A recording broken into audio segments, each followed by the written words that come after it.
Hi there, this is our topic number 4, entitled Structural Loads. In the previous topic that we had, we didn't quantify or classify the external loads that act on the structure.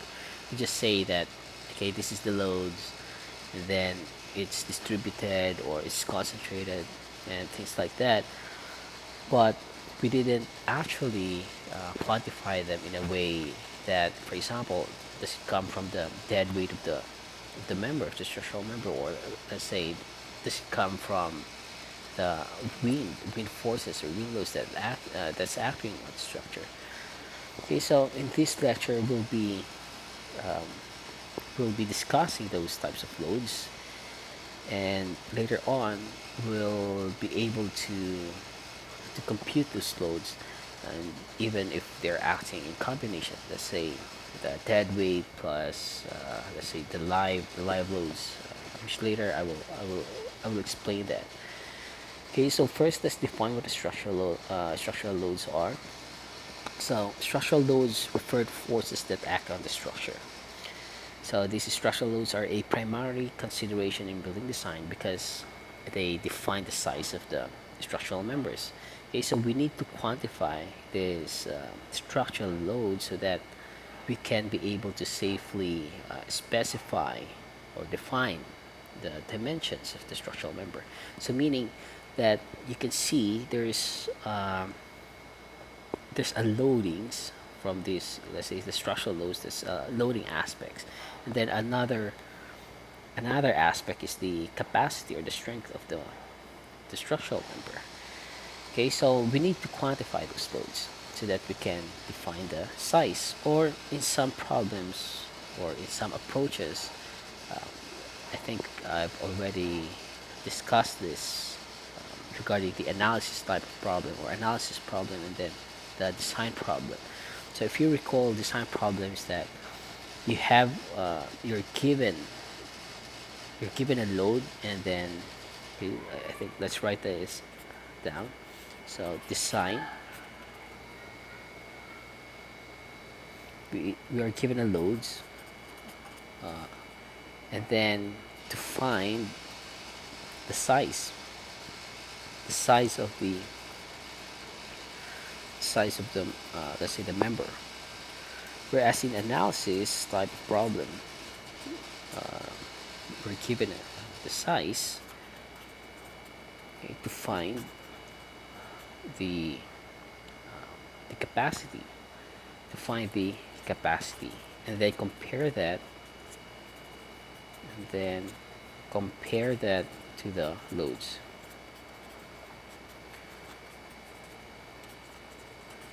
Okay, so structural loads, primary considerations. Okay, uh, these are primary or a primary consideration. Okay, building design. Of course, when you say building design in this context, we're referring to the strength design. Okay, so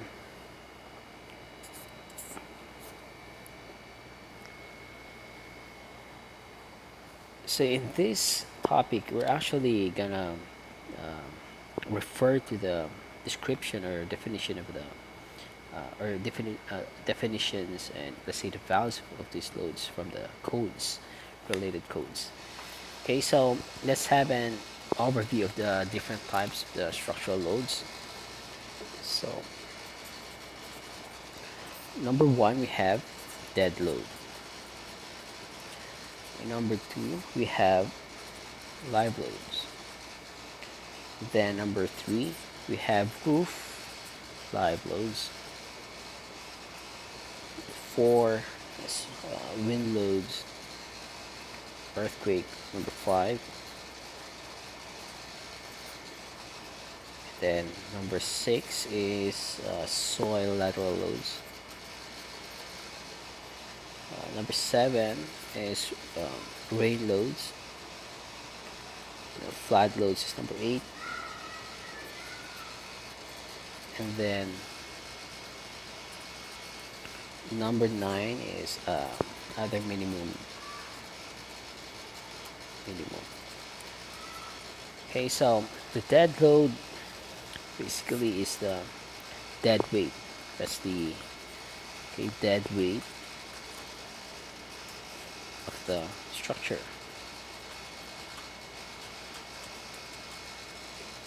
Okay, so meaning that, for example, we have a floor beam, then that beam, let's say, that's resting on a or supported by a column. Okay, so this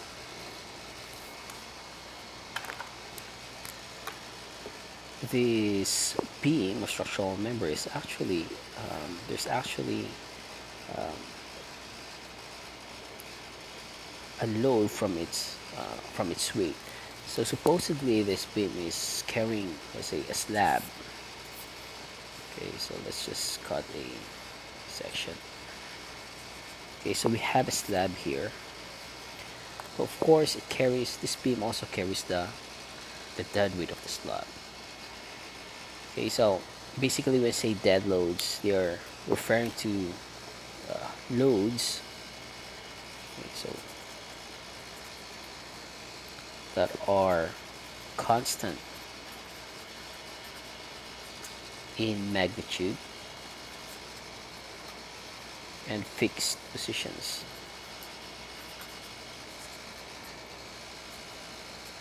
That act permanently on the structure. Okay, so the value of these dead loads, how can we determine the values? Like for example, we're using a reinforced concrete beam. So the NSCP has actually tabulated the values of the various densities of the material. Like for example, reinforced concrete, steel, or masonry. Then you can just refer to those values, the density, because since you have you have a dimensions, you have the volume, let's say, so you can actually determine the dead loads by using the weight density. Okay, so in estimating the dead load, like for example, in processing, or let's say cold storage, if there are, let's say, ventilation decks. Okay, so let's say we have some uh, ventilation ducts that's actually supported by the, let's say, by the slab, or is attached to the slab or something. Then you have to include this dead loads.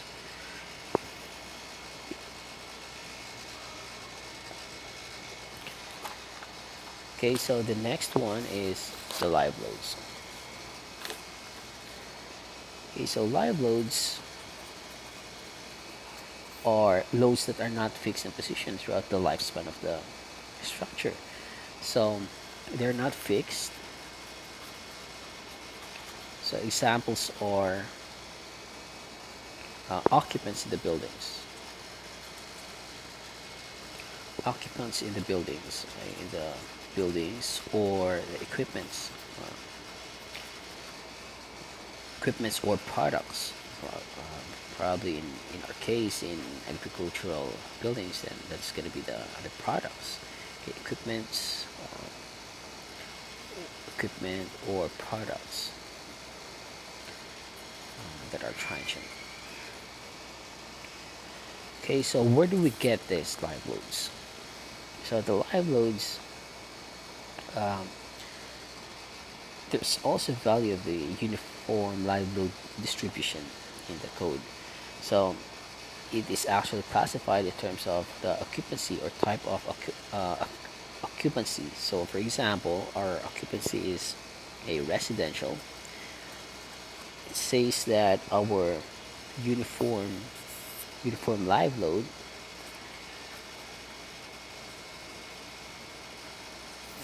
and there's another column for concentrated load. and the unit is in kPa. So that's a force distribution, surface distribution, kilonewton per meter squared. Sorry. So if this is a residential, then it says that the basic floor area is 1.9 kilonewton. If it's a storage structure, um, it's further classified as either light or heavy. And if it's light, then that's 6.0 kPa. And then if it's heavy, then 12.0. Okay, so there's also other category of this occupancy, like for example, if it's a school buildings or probably um, a theater or other types of buildings. Basically, there's corresponding uniform live load value here. So it just means that for residential 1.9, meaning that it's lighter compared to these storage buildings, because in storage you stock the products, then probably it induces more live loads. Okay, so that's why there's a value, higher value. Therefore, school buildings probably because there's a lot of more there's more occupants or more people that's entering the building. Then of course that's got to be higher as well. Okay, so the value of those uniform live load for the different building types can be found in the code. Okay, so meaning that, for example, this is our floor area. So we have floor area and we have a beam, for example. So meaning that the force distribution is, if we have a 1.9, so 1.9 per square meter. Let's say this is a 1 square meter. Okay, so you just multiply that. Uh, Sometimes you multiply that to the area, or sometimes just multiply that to the width. So that's going to be the topic later on, the tributary areas and tributary widths. Okay, so I'd like to emphasize that for agricultural buildings, I've seen there's no loadings here. Probably maybe it's included here, or I don't know, maybe it's gonna be six, but there's not. But the good thing is in ASAB standards, there's actually a specified value of the livelihoods. For example, swine flooring, swine housing, or broiler or greenhouses. Then we have data for that. Okay, so that's a good thing. Okay, so the next is the roof live load. So roof live loads generally associated with the loads that the roof will see during the construction. Okay, so of course when you're constructing roofs, then probably equipments or uh, some workers are probably inducing loads on the roofs, and maybe it should be considered in the load combination. Okay, so now let's move on to the wind load. By the way, the detailed computation for the roof line load, you can actually check that out in the code. The provided values, and for example, if you have a steep slope for the roof, then it's something like there's this is the value and something like that. Okay, so now let's go on to the wind loads. So the wind loads are produced by the flow or wind around the structures. So, for example, we have this building. So this is a very typical illustration. So if there is a wind that's acting in this direction,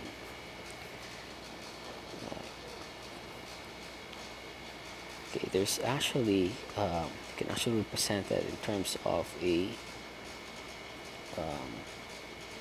load distributed loads. Okay, so if it acts on one side, um, there's actually a result, or let's say pressure counterparts on the other sides. Okay, so let's say this is the front, so we have also forces here, and then on the sides there's also forces.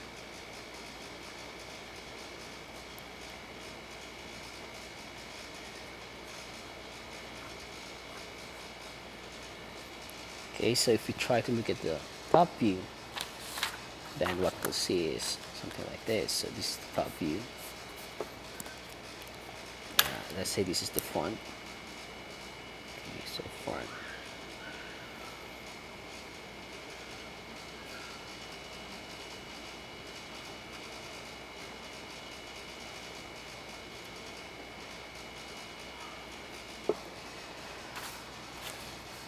Okay, so uh, we have a positive pressure here, and then we have a negative pressure on the other sides.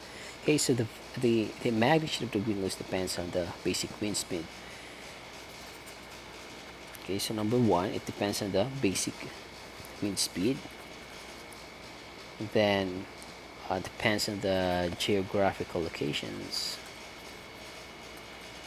the building height, and what else? Probably obstructions around the buildings, and as well as the wind direction. Okay, so the basic wind speed is going to be actually checked in the wind zone map of the Philippines. Okay, wind zone map. Okay, so for example, if this is the Philippines,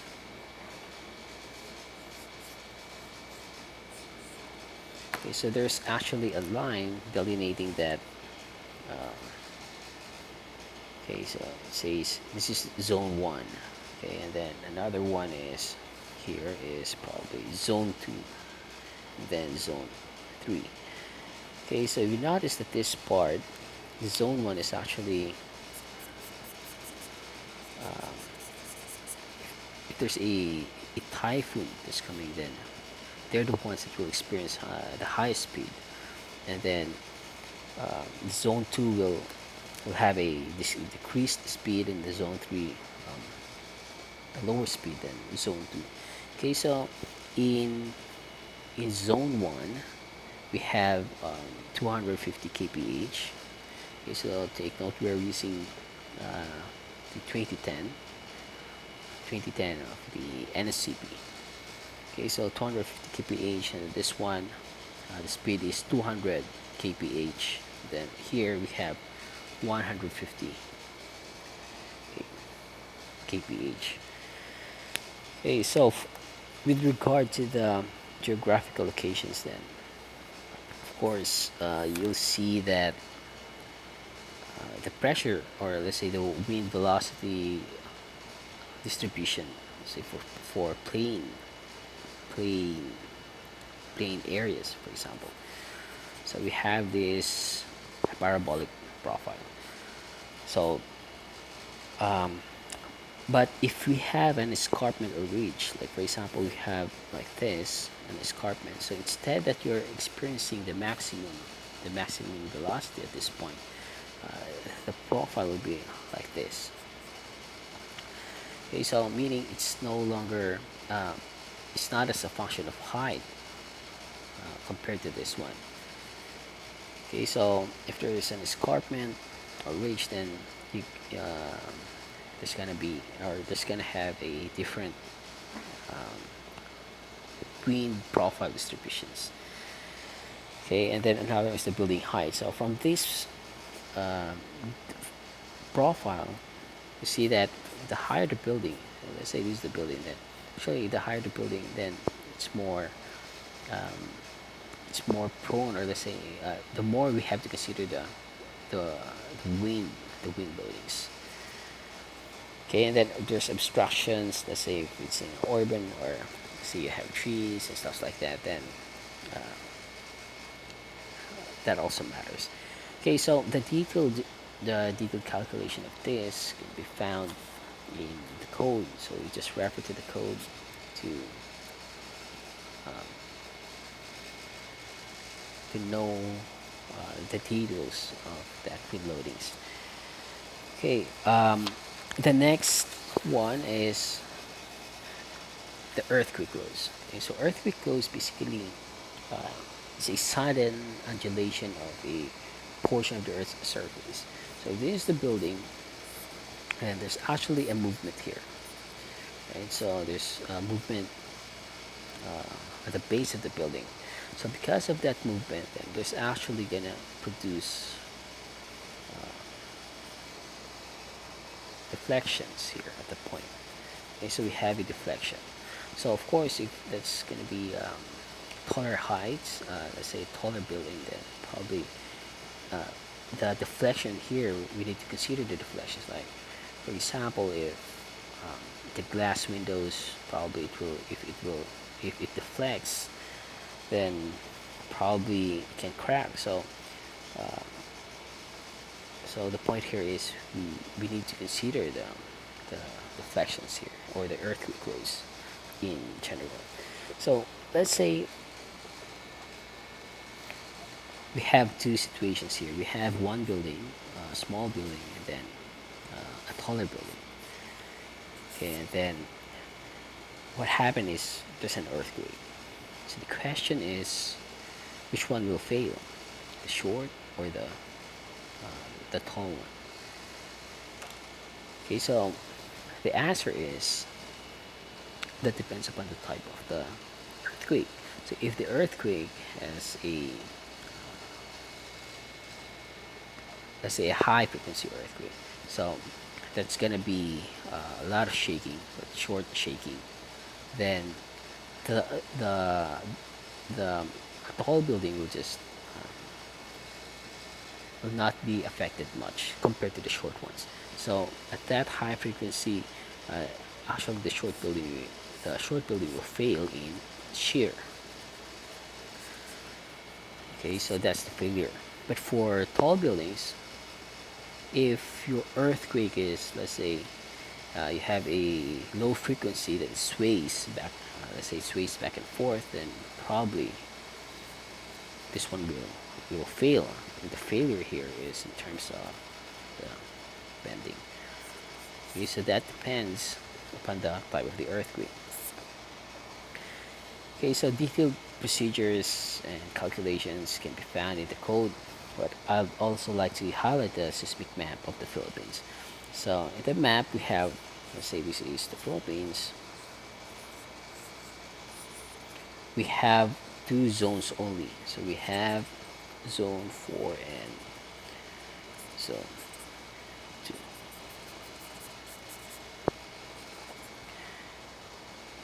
Okay, so this is the detailed discussions regarding this earthquake is beyond the scope of our course. So now we'll move on to the soil lateral loads. Okay, so another loading is the soil lateral loads.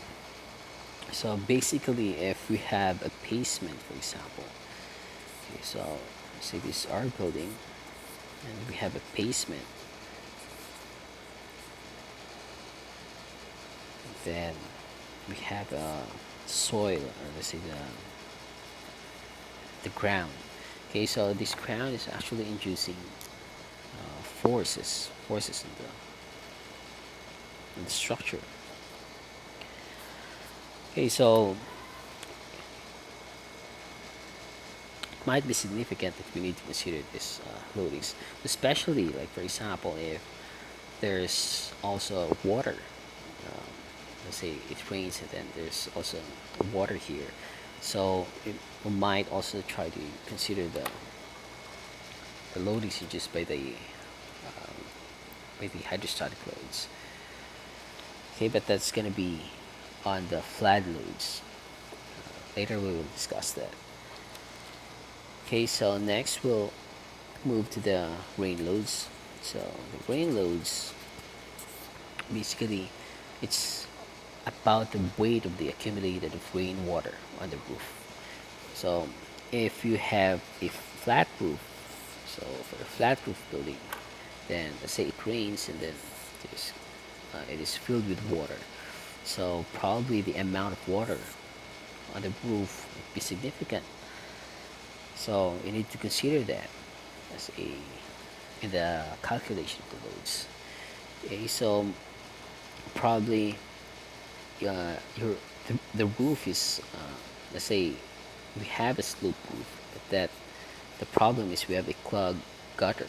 So means that this loads is weight of water here might be significant, so we need to consider that in the calculations.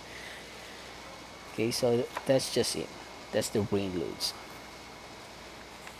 Okay, and then the flood loads. So the flood loads, basically the loads induced during the flood event. So we have both. Okay, let's write it here. So we have both the hydrostatic and hydrodynamic loads.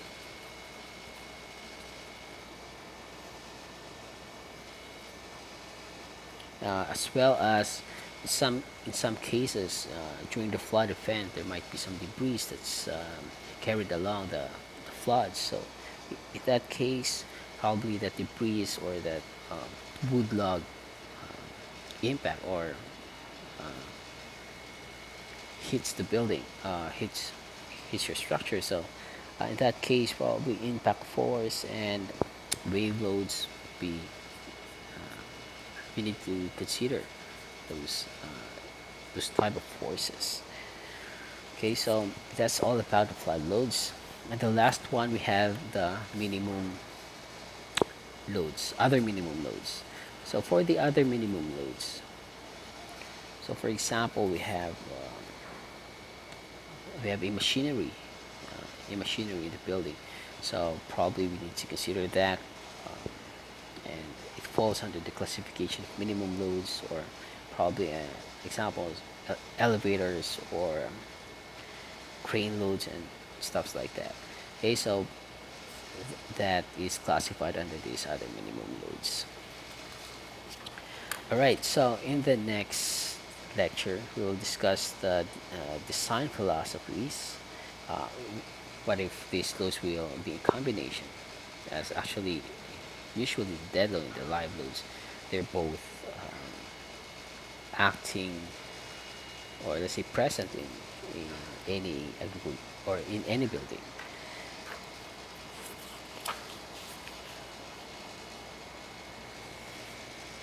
Okay, so see you in the next video.